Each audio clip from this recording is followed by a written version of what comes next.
Okay then, welcome back to yet another chapter of pointless, mindless violence. Okay, mindless isn't really the right term. Quite a bit of thought goes into this pointless violence. And you're just going to quickly see me buy up a new trap, basically because I like the idea of a giant electrified hammer hitting people, and I kind of wanted to see what it would do. The answer to that, of course, as you'll see later, well, you will see it later, and you'll see that it does pretty much what you'd expect a giant electrified hammer to do. In that it sends people flying and, electrifies them, which is all I really wanted it to do. I'm an easily pleased man. So it's going to quickly switch over a few equips. It actually gives you more and more variety in your traps as the game goes on, not just in the ones you have in your equipment list, but the number you can bring with you into each stage. You basically get one from each category, which is kind of useful.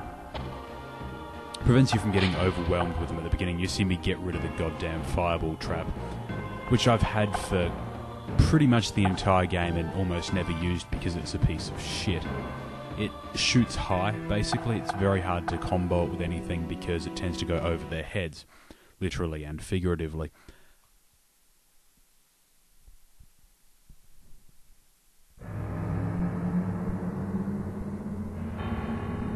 And we see Albert fretting the hell out over something. Game, of course, is not going to tell us what yet. I get the distinct feeling we're going to have to kill a few more people before that happens. And now we got people skulking around in the bushes outside, which is never a good sign. For them either, but it's worse for us because now I'm going to have to actually kill them, and I was looking forward to a rather peaceful stage with, conflict resolution and counselling and the like. But I'm, of course, just going to get more bloody-minded violence, which I suppose I should have come to expect for this game. Although, deciding to ignore your orders and charge in against this is probably not going to end well. You can see we're in Castle Hugh, which is obviously a different castle, which means a different set of rooms. And obviously different rooms means different room traps for us to experiment with. God loves experimentation, as long as it's college women doing it and not men. Pointless digression there, as most of my life actually is. Anyway, we're going to set up some traps in this room. This stage was actually done all in one run. Everything's decided on the fly, which is why you'll see me setting up a bunch of traps in this room and promptly deciding that I don't really want to use them. Because, while nice, it's basically an identical setup to a lot of areas we've already fought in, and I kind of wanted to see what else I could get up to. This is basically a throwing. You can see a couple of traps around in it.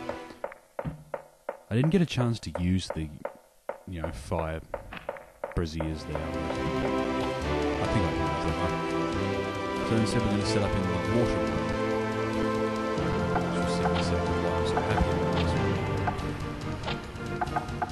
Has a water wheel, which doesn't sound all that threatening until you realise it's basically a giant bludgeoning machine with sharp bits. So we're going to fall back on the old favourite here and, lock them in place and then launch them into something painful. It's tried, it's true, it usually works. I'm just waiting for the game to decide to screw me by throwing with enemies that can't be blocked. And here you'll see me make a minor but very annoying fuck up. I've set the arrow slit one too far down so that it's in line. Not with the bear trap where it could actually hit something, but with the hammer where it's not going to do a goddamn thing, and you can see the launch there. I'm not really certain what, if anything, I could use that with. Haven't really figured out that part yet. You can see the heal stone just to the right there, which I'm not going to need this level, because it's a very short level and there's only 2 enemies in this one. You see the assassin leap down out of nowhere, get caught in the bear trap, and here comes the giant electrified hammer. Right into the water.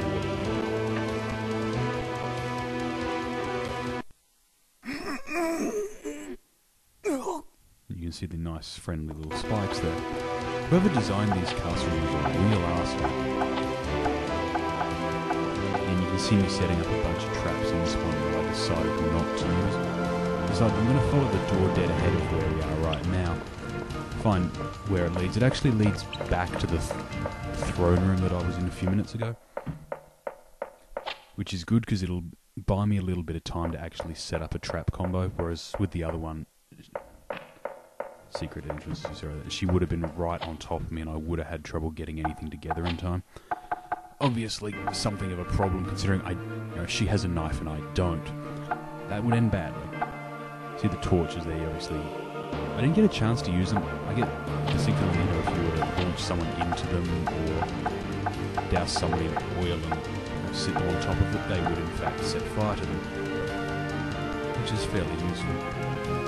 Obviously not very humane or friendly, but very useful. And the room devices that you can use in this one, there's a little bit of a pitfall down the bottom of the stairs, right in the middle there, as you can see me setting up traps to take advantage of, as well as something that makes the stairs go flat so you can drop people into it. It's a very nice combo. So we're going to set up the bear trap, we're going to drop a giant flaming rock on them. I'm not even going to bother with the arrow slits, because frankly they're not useful at the moment. And then we're basically just going to lurk around until the assassin shows up. You can see me activating the pit trap right there to make sure that it actually works. It does, in fact. You see it actually stays open for a fair while, so it's pretty easy to combo up and drop something in there. And here comes our very obliging assassin. You won't unfortunately get to see her do her thing in this level because I was mercilessly butchering her. As you see the flare right there and roll over the top of her. And now we're going to take the ground out from under her, run back up, sit on the throne and pitfall the bitch. But if you ever actually let her attack, what she does is throw bombs at you basically. Big exploding ones, and also uses smoke bombs to jump from place to place. It's pretty awesome. And we're suddenly in a different room. Albert is back. I think the game kind of expected you to gravitate to the pendulum room, which I didn't actually run into early enough to actually get good use out of. And Albert's freaking the fuck out over this shit. Okay, probably because he thought he was the last of a dying breed.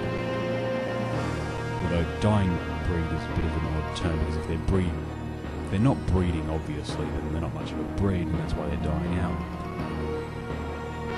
And now we get the interrogation scene. And, yeah, now we're going to have to tell him what happened to Marco. But I'd like to say he died bravely, he died well, but the fact of the matter is he went out like a punk-ass bitch.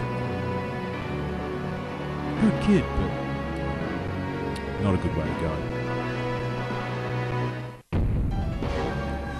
Albert's keeling over with the same set of symptoms that got Marco and Bianca, our heroine, earlier on. So I think we're about to get an info dump on our hands.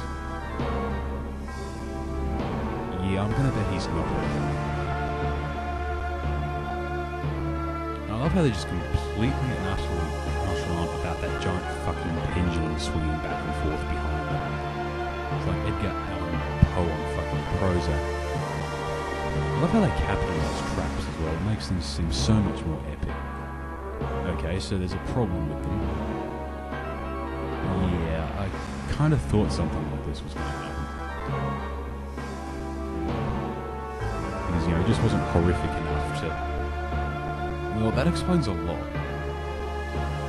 So basically, everyone who uses the traps is a sociopathic monster, because the only way to keep breathing is to kill everyone else. I'm sensing a problem here.